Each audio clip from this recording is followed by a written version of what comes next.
Cobweb Christmas, The Tradition of Tinsel by Shirley Climo, illustrated by Jane Manning.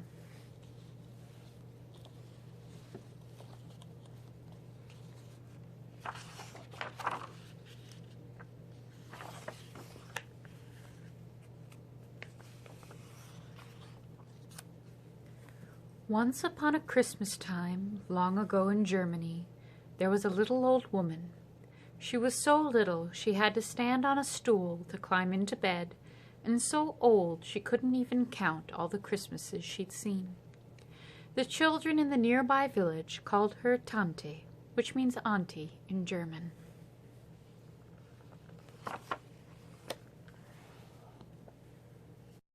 Tante lived at the edge of a pine forest in a tiny cottage just large enough for her to keep a canary for singing, a cat for purring, and a dog to lie beside the fire. Squeezed up against the cottage was a barn. In it, Tante kept a donkey for riding and a goat for milk and cheese. She had a noisy rooster to wake her in the morning and a speckled hen to lay an egg for her breakfast.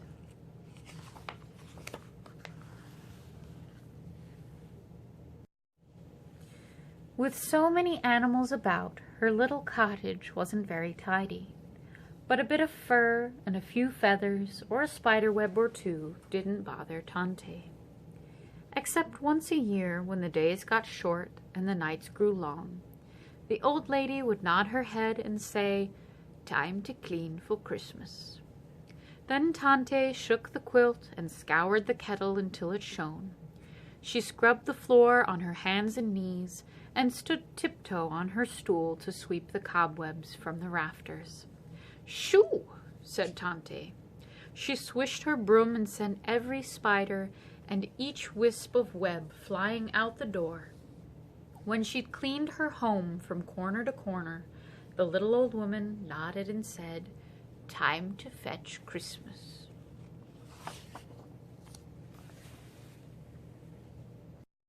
Tante took an axe from the barn and hung the harness with bells on the donkey. She scrambled onto his back and they trotted into the forest. They circled round and round until the old lady cried, "There!" She pointed to a pine tree no bigger than she was. "That one's just right," she told the donkey. Tante chopped down the tree, taking care to leave a bough behind so it might grow again. Then, bells jingling, they went home, only now the donkey carried the tree upon his back, and Tante skipped along beside him.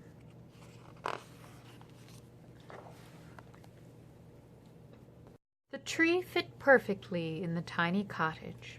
The old woman nodded and said, "Time to make Christmas." Tante made cookies for the tree. She baked gingerbread boys and girls. She rolled sugar cookies shaped like new moons and cut cinnamon cookie stars. She rubbed apples until they gleamed like glass to hang from the branches, too. Next, she put a red ribbon on a bone for the dog and tied a sprig of catnip for the cat. Tante scattered corn for the chickens and seeds for the canary, and she heaped oats in a basket for the donkey and goat.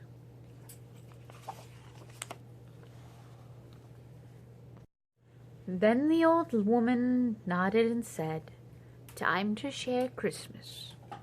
Each year, Tante invited the village children to come and see her tree.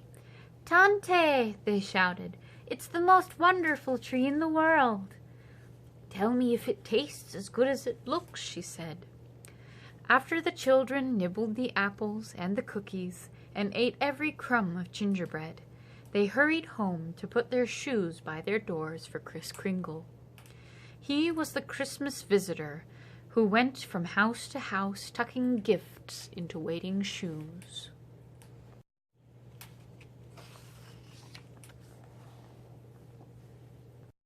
Then Tante asked the animals to share Christmas. The dog, the cat, the canary, the hen, the rooster, and some small, shy, wild creatures crowded around the tree. The donkey and the goat peered in the doorway. Tante had something for everyone. everyone except the spiders, for they'd all been brushed away. But no one could give the little old lady what she wanted.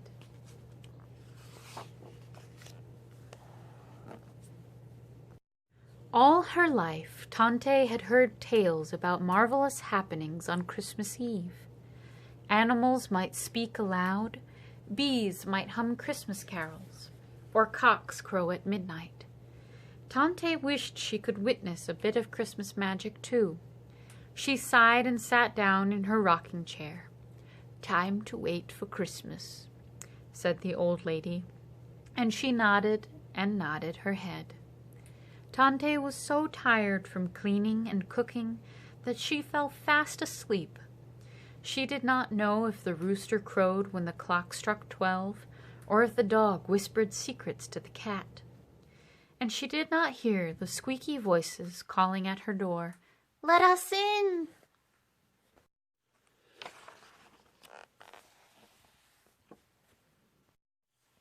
Someone else heard. Kris Kringle was passing the cottage on his way to take toys to the village children. He stopped to listen and saw hundreds of spiders on Tante's doorstep.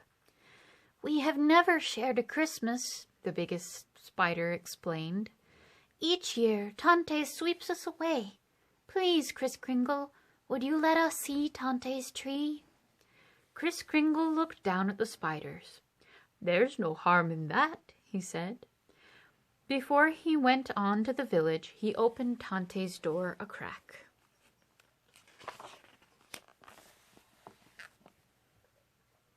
Huge spiders, tiny spiders, smooth spiders, hairy spiders, spotted spiders, striped spiders, brown and black and yellow spiders, and the palest kind of see-through spiders came creeping, crawling, sneaking softly, scurrying, hurrying, quickly, lightly, zigging, zagging, weaving and wobbling into the old woman's cottage. The curious spiders crept closer and closer to Tante's tree. 1, 2, 3 skittered up the trunk, and all the spiders followed.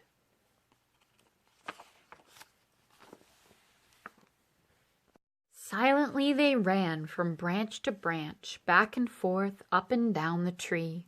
Wherever the spiders went, they left a trail behind. Threads looped from limb to limb, and webs were woven everywhere. Now the busy little spiders had shared Christmas. They had seen and felt every twig on the tree, so they scuttled away.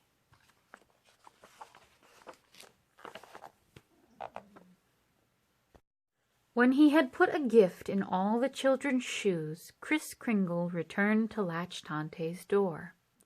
He peeked inside and discovered her tree tangled with sticky, stringy cobwebs. He knew how hard the old lady had worked to make Christmas and how dismayed she'd be when she saw her tree. But he didn't blame the spiders for being curious. Instead, he decided to leave a special gift for Tante, too. Gently, Kris Kringle touched each web. Beneath his finger, the slender strands gleamed like gold, and the dangling threads sparkled silver. Now Tante's Christmas tree was truly the most wonderful in the world.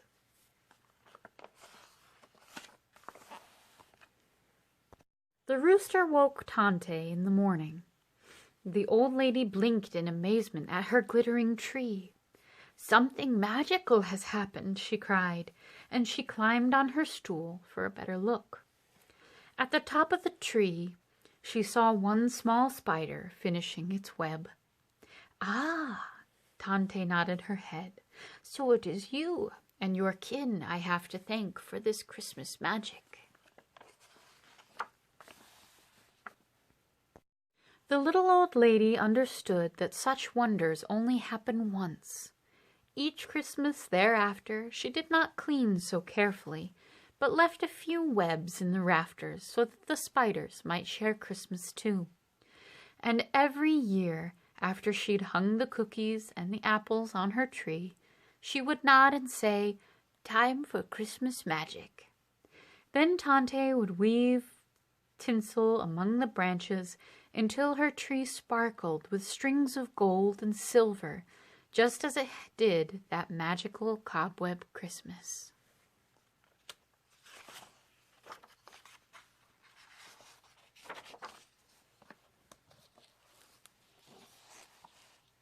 The end.